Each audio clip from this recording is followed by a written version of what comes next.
Hello everyone, आज हम BA second year का paper second food science and nutrition को डिस्कस करेंगे। प्रीवियस लेक्चर में हमने बात करी थी कॉन्स्टिपेशन की, कब्ज के बारे में, और उसके जो 3 टाइप्स हैं उसके बारे में बात करी थी, जिसमें पहला था अटोनिक कॉन्स्टिपेशन। अटोनिक कॉन्स्टिपेशन जो है ये क्यों होता है, ठीक है, और उसके क्या क्या रीजंस हैं उसके बारे में हमने समझा था। अब हम बात करेंगे कि अटोनिक कॉन्स्टिपेशन को कैसे ट्रीट किया जाता है, कैसे ठीक रखा जा सकता है या हम उसे कैसे ठीक कर सकते हैं। तो देखिए, ट्रीटमेंट की जब हम बात करते हैं ना, तो हम उसके अंदर ओवरऑल चीज़ों की बात कर लेंगे।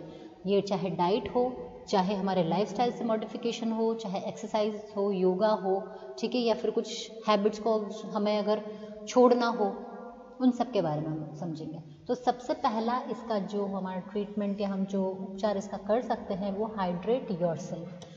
हमको प्लेंटी ऑफ लिक्विड्स लेने हैं, प्लेंटी ऑफ लिक्विड्स, ठीक है। और लिक्विड्स में सभी तरीके के लिक्विड्स हो सकते हैं, चाहे वो पानी हो, चाहे किसी भी प्रकार का लिक्विड हो।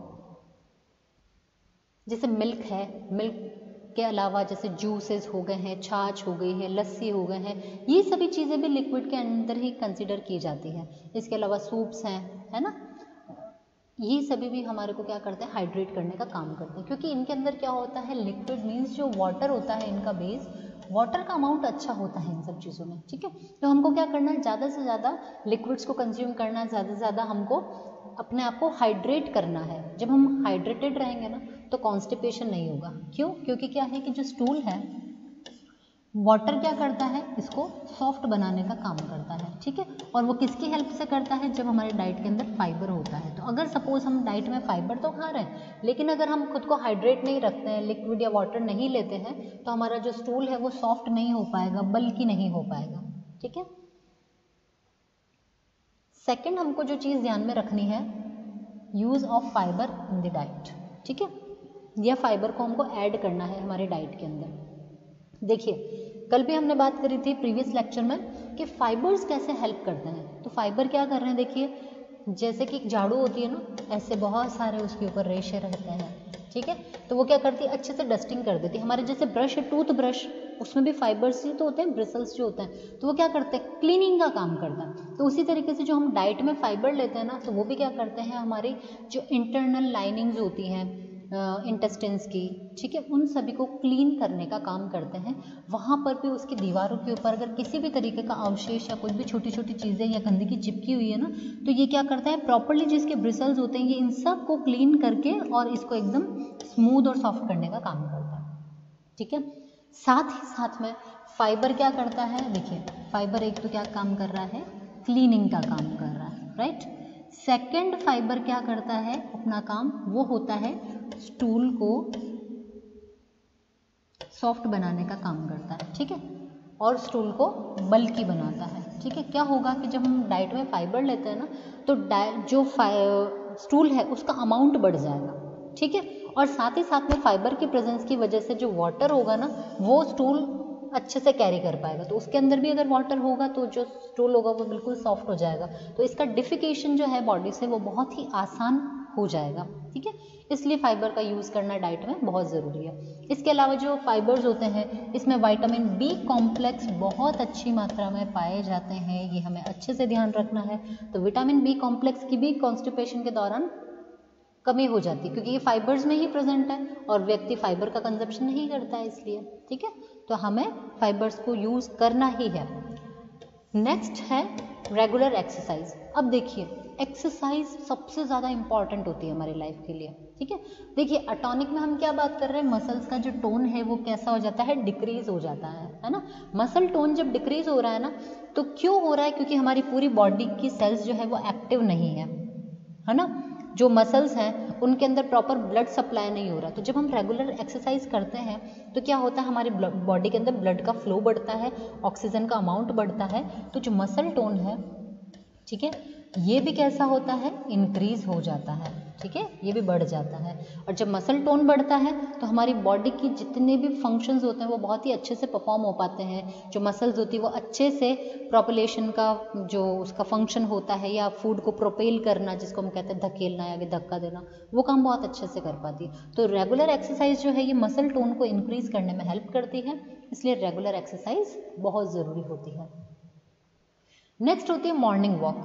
अब देखिए, मॉर्निंग वॉक के लिए तो हमें हर स्वस्थ व्यक्ति से लेकर के बीमार व्यक्ति को भी कहा जाता है कि उसे मॉर्निंग वॉक करना है या सुबह के टाइम पर सैर करनी बहुत ज़रूरी है। अच्छा, मॉर्निंग वॉक करने के साथ साथ आप इवनिंग वॉक भी कर सकते हो, ठीक है। ऐसा नहीं है कि हमको सिर्फ और सिर्फ सुबह ही वॉक कर सकते हैं, शाम को हम वॉक नहीं कर सकते। आफ्टर हैविंग डिनर आप 10-15 मिनट्स का 20 मिनट्स का एक छोटा सा ब्रेक या रेस्ट ले सकते हो, और उसके बाद में आपको लगभग 15-20 मिनट आधा घंटा तक आप आराम से वॉक कर सकते हो। यहाँ पर आपको एक बहुत ही स्मूथ वॉक करनी होती है, लेकिन जब हम मॉर्निंग वॉक की बात करते हैं ना तो हमको ब्रिस्क वॉकिंग करनी होती है। ब्रिस्क वॉकिंग वो होती है जो कि धीरे और बहुत भागने, इन दोनों के बीच की होती है। जैसे हम परेड करते हैं ना, तो जो हम हैंड्स का और लेग्स का जो कोऑर्डिनेशन रखते हैं, वही कोऑर्डिनेशन रखते हुए थोड़ी सी फास्ट वॉकिंग की जाती है, ठीक है। ये हमारे मेटाबॉलिज्म को इम्प्रूव करती है, साथ ही क्या करती है, हमारी बॉडी के जितने भी मसल्स हैं, जितने भी ऑर्गन्स हैं, सबको एक्टिवेट करने का काम करती है, ठीक है, और ब्लड फ्लो को भी इंक्रीज करती है। तो इसलिए क्या है, मॉर्निंग वॉक बहुत ज़रूरी है। मॉर्निंग वॉक से क्या होता है, हमारी मसल्स फिर से टोन रहेंगी, फ्रेश एयर का हम कंजप्शन करेंगे, ठीक है, इनहेल करेंगे, इसलिए। नेक्स्ट ट्रीटमेंट है इसका रेगुलर हैबिट ऑफ डिफिकेशन।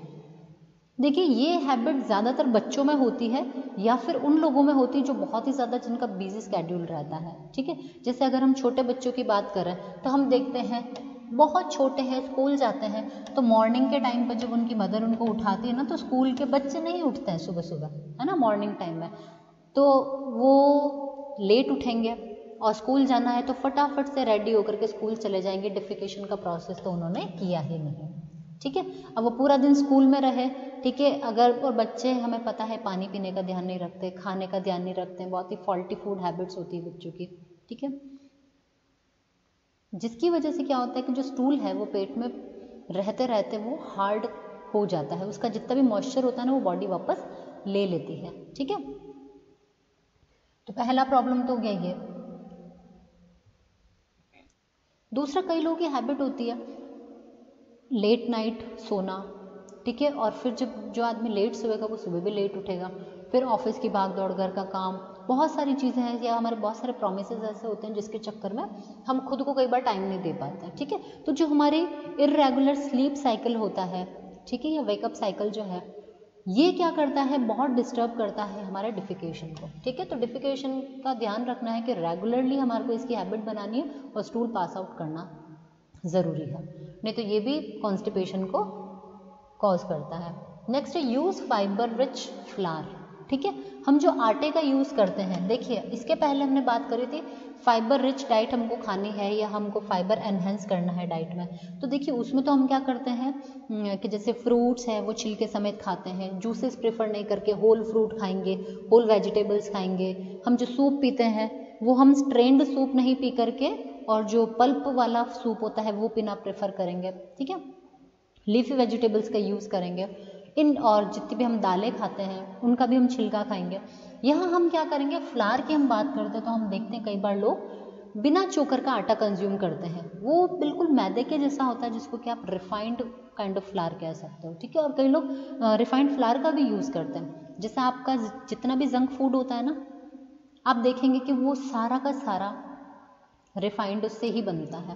क्यों? क्योंकि रिफाइंड के अंदर क्या होता है, स्ट्रेच बहुत अच्छा आता है, बहुत ही च्यूई होता है, च्यूइंग बहुत ज़्यादा होती है ना उसके अंदर, इसलिए। और जो फाइबर रिच होगा, जिसमें फाइबर का अमाउंट ज़्यादा होगा ना, तो वो थोड़ा सा कोर्स आटा होगा। फ्लावर मीन्स आटा, तो वो बहुत ही कोर्स होता है, ठीक है, खुरदरा खुरदरा सा लगता है, उसकी चपाती भी इतनी सॉफ्ट नहीं बनती है। तो लोग क्या करते हैं, इसीलिए रिफाइंड फ्लावर को यूज़ करना ज़्यादा प्रेफर करते हैं। लेकिन क्योंकि रिफाइंड में किसी भी तरीके का फाइबर नहीं है, तो आप देखिए अगेन कितनी सारी प्रॉब्लम्स को वो बढ़ा रहा है।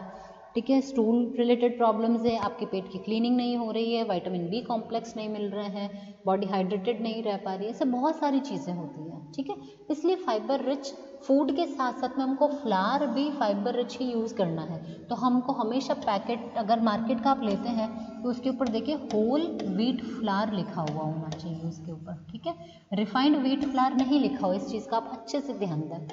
ठीक है, और जितना हो सके हमको गेहूँ को बिना मतलब उसको पॉलिश वाला या बिना ऐसा वाला लेकर के और होल जो ग्रेन्स होते हैं इन्हीं को हमको पिसवा करके यूज़ करना चाहिए। आप चाहे तो आपके फ्लावर को मल्टीग्रेन भी आप कर सकते हैं। मल्टीग्रेन में बहुत सारे ग्रेन्स मिला दिए, जैसे व्हीट फ्लावर के साथ में आपने मेज़ मिला दिया है, आपने जौ मिला दिया, ज्वार मिला दिए, उसके अंदर थोड़ा बहुत बेसन मिला दिया है। ठीक है, ऐसी चीज़ों को भी यूज़ कर सकते हैं, रागी उसके अंदर यूज़ की जा सकती है।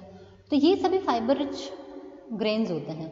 इसके अलावा जैसे हम चावल यूज़ करते हैं तो हमको पॉलिश्ड राइस यूज़ नहीं करना चाहिए, और हमको इसकी जगह जो थोड़े मटमैले से दिखते हुए चावल होते हैं या फिर जो ब्राउन राइस होते हैं इनका हम यूज़ कर सकते हैं, क्योंकि इसमें फाइबर का कंटेंट जो होता है वो बहुत ही अच्छा होता है। ठीक है, नेक्स्ट है use of raw vegetables in diet. हमको रॉ वेजिटेबल्स का यूज़ करना है, क्योंकि इसके अंदर जो फाइबर होता है ना वो थोड़े से जैसे कि जब हम देखो रॉ मीन्स क्या होता है, कच्चा। कच्ची को जब हम खाएंगे ना तो हमको चबाना भी उतना पड़ेगा, तो वो उतने अच्छे से आपके पेट को साफ कर देंगे। जब इन्हीं वेजिटेबल्स को जब आप कुक कर लेते हो ना तो वो काफ़ी सॉफ्ट हो जाती है।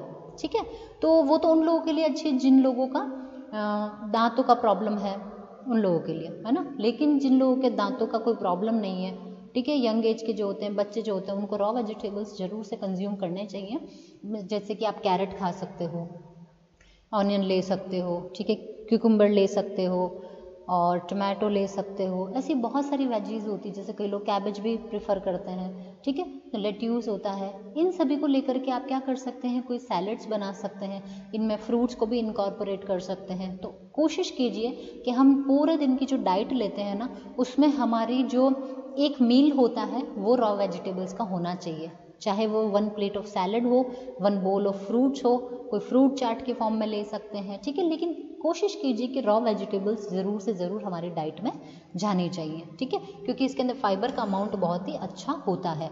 ठीक है, और कोशिश कीजिए जो चीज़ें आप छिलके के समेत खा सकते हैं वो हमको उसकी कवरिंग के साथ ही हमको खाने चाहिए। नेक्स्ट है फिजिकल एक्टिविटीज़ मस्ट, जैसे कि मॉर्निंग वॉक ज़रूरी है, इवनिंग वॉक ज़रूरी है, योगा ज़रूरी है ना। उसी तरीके से फिजिकल एक्टिविटी भी ज़रूरी होती है। देखिए, आपने चाहे मॉर्निंग वॉक कर ली चाहे इवनिंग वॉक कर ली, लेकिन आप पूरे दिन भर बैठे हुए हैं, ये आप काम कर रहे हैं। ठीक है, तो वो क्या होती है, ये भी सबसे ज़्यादा हमारे लिए हार्मफुल होती है। हमको क्या करना है कि अगर आपका सिटिंग वाला जॉब है तो what you have to do, आप आपकी चेयर पे बैठे हैं, अगर आपने 15 मिनट 20 मिनट आपने काम किया, आप खड़े होकर के अपनी बॉडी को स्ट्रेच कर सकते हैं, थोड़ा सा वॉक कर सकते हैं। ठीक है, और कोशिश कीजिए मॉर्निंग के टाइम पे या इवनिंग के टाइम पे कोई आप योगा एक्सरसाइज या ऐसी कोई चीज़ प्लान करें, या कोई भी डांस की एक्टिविटी या कोई ज्वाइन कर सकते हैं। ठीक है, जुम्बा डांस वगैरह कर सकते हैं।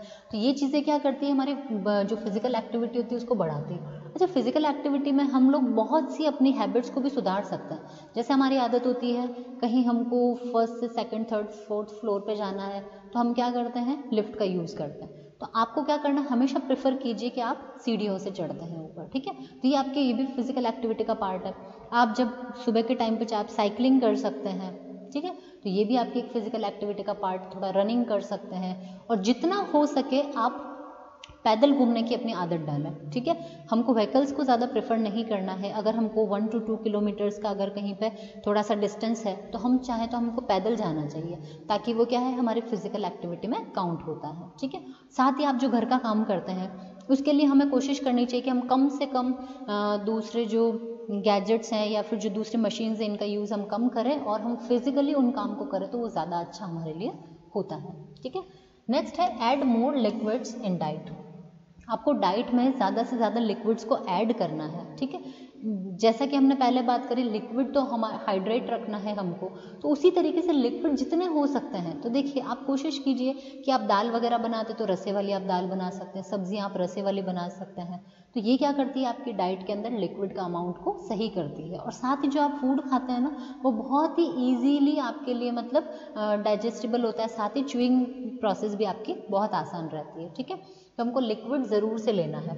देखिए हम पूरे दिन में लिक्विड पीते हैं, जैसे हमने सुबह से लेकर शाम तक हम पानी पीते हैं, ठीक है। तो क्या करना है आपको कि आप खाने के साथ में भी कोई एक लिक्विड चीज़ ले सकते हैं, ठीक है। जैसे आपने 1 ग्लास ऑफ आपने छाछ ले लिया, या फिर आप लेमन वाटर ले सकते हैं, ठीक है। इसको भी आप प्रेफर कर सकते हैं। 1 कटोरी आप दही ले सकते हैं साथ में, ठीक है।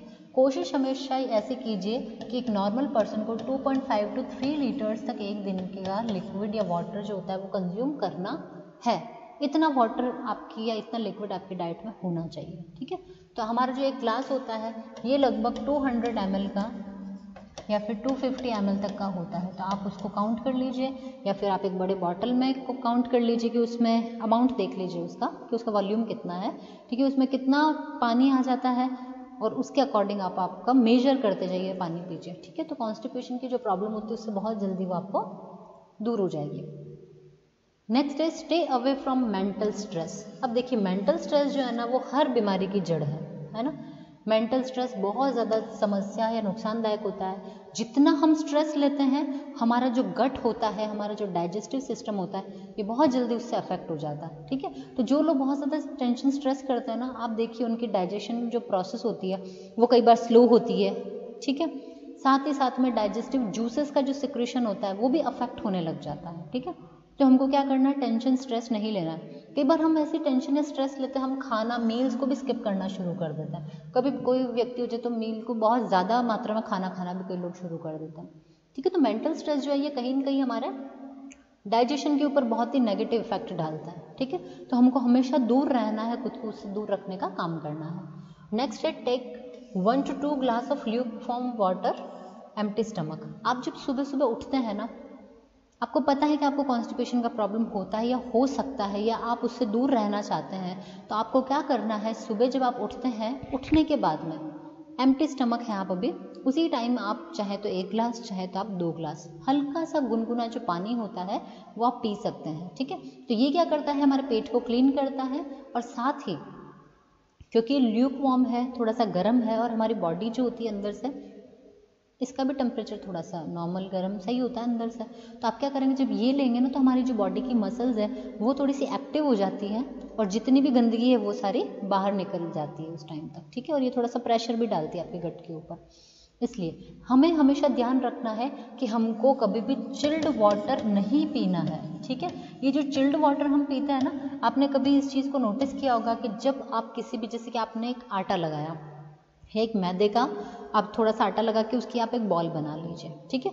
और उस चिल्ड वाटर में आप उस बॉल को डालिए, तो जैसे ही आप डालेंगे ना तो आप एक चीज़ को ऑब्जर्व करेंगे कि वो एकदम थोड़ी सी कड़क हो गई है, ठीक है। क्योंकि उस ठंड की वजह से या ठंडे पानी की वजह से उसके जो मॉलिक्यूल्स है वो एकदम श्रिंक हो गए। तो क्या होता है कि जब हम ऐसा चिल्ड वाटर पीते हैं ना, तो जो हमारे एसोफेगस है, जो हमारा स्टमक है, इन सब की जो लाइनिंग होती है इन सबको अफेक्ट करता है, वो एकदम से वो चीज़ें कॉन्ट्रैक्ट हो जाती है, ठीक है, इस ठंडे पानी की वजह से। तो ये चिल्ड वाटर जो है हमको कहीं ना कहीं नुकसान करता है, इसलिए हमेशा हमको ल्यूकवार्म वाटर या नॉर्मल पानी, या फिर अगर आप कोशिश कीजिए आप मटकी का या पानी, मिट्टी के बर्तन का पानी आप प्रेफर करें, तो वो हमारे शरीर के लिए फ़ायदेमंद होता है, ठीक है। तो ये सारी चीज़ें थी, ये सारे ट्रीटमेंट्स थे जो कि अटॉनिक कॉन्स्टिपेशन के दौरान ध्यान रखने ज़रूरी होते हैं। अब हम बात करेंगे ऑब्स्ट्रक्टिव कॉन्स्टिपेशन की। अब देखिए ये सेकंड टाइप है कॉन्स्टिपेशन का, ऑब्स्ट्रक्टिव। जो चीज़ ऑब्स्ट्रक्ट कर रही, जो चीज़ रोक रही है, ठीक है। तो ऑब्स्ट्रक्शन जो होता है ना, मीन्स रुकावट, बाधा या किसी टाइप का हर्डल हो सकता है, ठीक है। कहाँ पर होता है, कोलोन के अंदर। कोलोन क्या है, हमारी जो लार्ज इंटेस्टाइन है, ठीक है, या बड़ी आंत जिसको हम कहते हैं ना, बड़ी आंत, उसका ही भाग है, ठीक है। तो जब यहाँ पर किसी प्रकार का हर्डल आ जाता है ना, तो उसकी वजह से क्या है कि जो फूड है या जो भी मैटर है जो आगे की तरफ बढ़ रहा है, ठीक है, उसमें ऑब्स्ट्रक्शन आने की वजह से वो वहीं पर रुक जाता है। अब क्या था कि हमारी ये इंटेस्टाइन की वॉल थी, जब फूड था इस तरीके से आगे आगे बढ़ रहा था, सडन यहाँ पर कोई ऑब्स्ट्रक्शन आया, ठीक है, इस टाइप का या कुछ ऐसा सा ऑब्स्ट्रक्शन रहा यहाँ पर, तो अब क्या था, ये जो फूड मूव कर रहा था ना, ये पूरा इतना जगह लेके, अब क्या होगा, उसको सिर्फ इतना ही स्पेस मिलेगा, तो फूड यहाँ से मूव कर रहा है, तो इस अमाउंट का या इस जगह का जो फूड होगा ना, वो बेसिकली क्या होगा, यहाँ की वजह से चिपकने या यहीं पर रुक जाएगा, ठीक है, तो यहाँ की जो एक्टिविटी होगी वो प्रॉपरली नहीं हो पाएगी। तो सिर्फ फूड कौन सा मूव कर रहा है आगे की तरफ, ये वाला, लेकिन ये वाला जो फूड है वो यहीं पर रुक गया। तो इस तरीके से जो ऑब्स्ट्रक्शंस होते हैं ना, तो ये क्या करते हैं, कॉलोन के अंदर ला करके गंदगी को इकट्ठा करना या गंदगी को जमा करना शुरू कर देते हैं, ठीक है, इसलिए इसको कौन सा कहते हैं, ऑब्स्ट्रक्शन या ऑब्स्ट्रक्टिव कॉन्स्टिपेशन कहते हैं। ये बेसिकली लास्ट पार्ट जो होता है ना लार्ज इंटेस्टाइन का, उसी जगह पे होता है और उसी को ये अफेक्ट करने का काम करता है, ठीक है। जब क्या होता है कि इसी वजह से अब यहाँ फूड रह गया, अब कई बार जब यहाँ पे फूड सड़ने लग जाएगा, ठीक है, और सड़ जाएगा, कभी कभी क्या होता है यहाँ पर अगर किसी टाइप का कुछ इंजरी या कुछ हो भी गया तो उस पर क्या होगी, अब जलन होने लग जाएगी, फिर धीरे धीरे उसके ऊपर लेजन्स हो जाएंगे, है ना, घाव पड़ जाएंगे, ठीक है, वहाँ पे सूजन आ जाएगी, कभी कभी ये ब्लीड भी करने लग जाते हैं, ठीक है, इन्फ्लेमेशन हो जाता है इसके अंदर। तो ये सब चीज़ें क्या करती है, और ज़्यादा इसके जो प्रभाव होते हैं उसको बढ़ा देती है, बहुत ज़्यादा कॉम्प्लिकेशंस को बढ़ाने का काम करती है, ठीक है।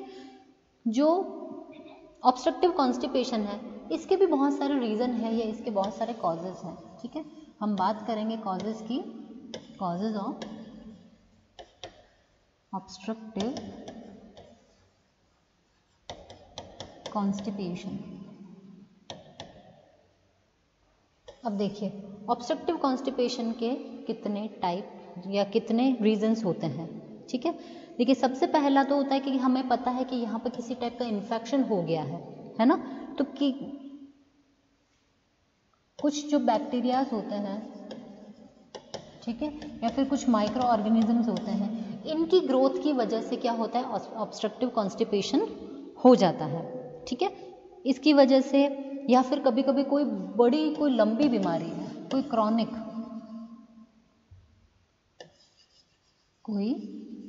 क्रॉनिक डिजीज है, ठीक है, जो कि लंबे टाइम से चली हुई आ रही है ना, तो उसकी वजह से क्या होता है, हमारा डाइजेस्टिव सिस्टम बहुत हद तक अफेक्ट हो जाता है, ठीक है। इसकी वजह से जो हमारे इंटेस्टिन्स होती है, इनका जो कॉन्ट्रैक्शन और रिलैक्सेशन का जो प्रोसेस होता है वो क्या होता है, हिंडर हो जाता है, रुकने लग जाता है, ठीक है। अगला है कि जो लोग बहुत ही ज़्यादा स्पाइसेस का यूज़ करते हैं अपने डाइट के अंदर, ठीक है, मसालों का बहुत ज़्यादा जब लोग इस्तेमाल करने लग जाते हैं तो उस टाइम पर भी जो ऑब्स्ट्रक्टिव कॉन्स्टिपेशन है ये बढ़ने लग जाता है। इसी के अलावा अगर लोग जो बचा हुआ या वेस्ट फूड है या फिर जो खराब खाना है, सड़ चुका है ना, ऐसा खाना भी अगर कंज्यूम करते हैं तो उन लोगों को भी ऑब्स्ट्रक्टिव कॉन्स्टिपेशन हो जाता है। जब लोग बहुत ज़्यादा टी, कॉफ़ी या कोकोआ का या फिर लिकर का अगर यूज़ करते हैं, ठीक है, तो उनको होता है। स्मोकिंग करने वाले को, ठीक है, स्मोकिंग, ठीक है, इसके अलावा है ड्रिंकिंग हैबिट हो, ठीक है, उन लोगों को बहुत ज़्यादा प्रॉब्लम हो सकती है। जो लोग स्ट्रेस बहुत ज़्यादा लेते हैं, देखिए स्ट्रेस जो है ना हर बीमारी की जड़ है, चाहे हमने डायबिटीज़ के बारे में बात करी, चाहे हाइपरटेंशन, चाहे हम कॉन्स्टिपेशन की बात कर रहे हैं, डायरिया की बात कर रहे हैं, किस या पेप्टिक अल्सर की, सभी में है, ठीक है। जो लोग नींद पूरी नहीं लेते हैं ना, जिनको स्लीप डिस्टर्ब्ड है जिनकी, ठीक है, उन लोगों को भी बहुत ज़्यादा प्रॉब्लम होती है ऑब्स्ट्रक्टिव कॉन्स्टिपेशन की, ठीक है। और कई बार लोग अगर प्रॉपर रेस्ट नहीं ले पाते हैं, स्लीप नहीं है, स्ट्रेस है, रेस्ट नहीं है अगर लोगों का प्रॉपर, तो उन लोगों को भी क्या होता है, ऑब्स्ट्रक्टिव कॉन्स्टिपेशन होने के बहुत ज़्यादा चांसेस रहते हैं, ठीक है। तो देखिए आज के लेक्चर में हमने बात करी है अटॉनिक कॉन्स्टिपेशन के ट्रीटमेंट के बारे में और ऑब्स्ट्रक्टिव कॉन्स्टिपेशन और इसके कॉजेज़ के बारे में बात की है। नेक्स्ट लेक्चर में हम इसका जो ट्रीटमेंट है उसको डिस्कस करेंगे और थर्ड टाइप ऑफ कॉन्स्टिपेशन के बारे में बात करेंगे। इसी के साथ आज का हमारा लेक्चर खत्म होता है। Thank you.